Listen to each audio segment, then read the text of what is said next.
Subscribe my YouTube channel, click bell icon, like and share video. Afghan government calls for complete ceasefire amid US-Taliban talks.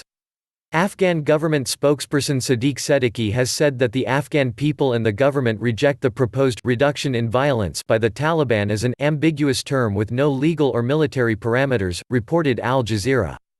Any suggestion the Taliban have shared with the US must include ceasefire as it is the demand of our people, Siddiqui said while addressing a news conference in Kabul on Saturday.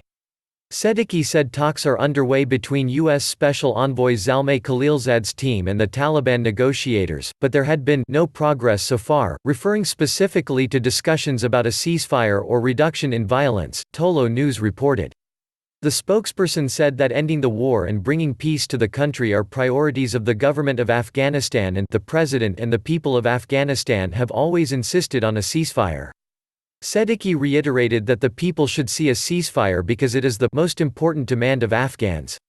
He added that reduction in violence is not practical and we hope that the Taliban will end violence as it will lead them nowhere.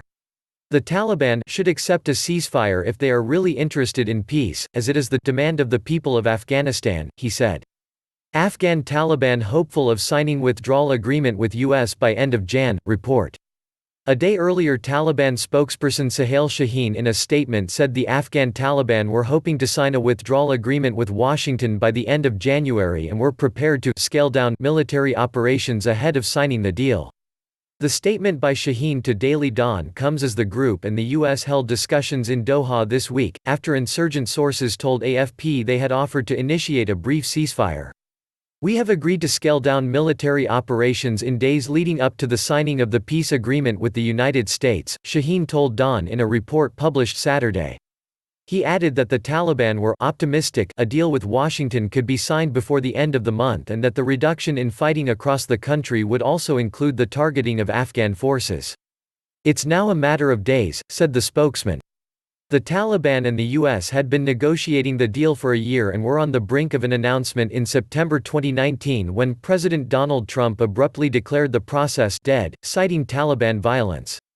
Talks were later restarted between the two sides in December in Qatar, but were paused again following an attack near the Bagram military base in Afghanistan, which is run by the U.S. Any agreement with the Taliban is expected to have two main pillars, an American withdrawal from Afghanistan, and a commitment by the insurgents not to offer sanctuary to militants, and would ultimately have to be given final approval by Trump.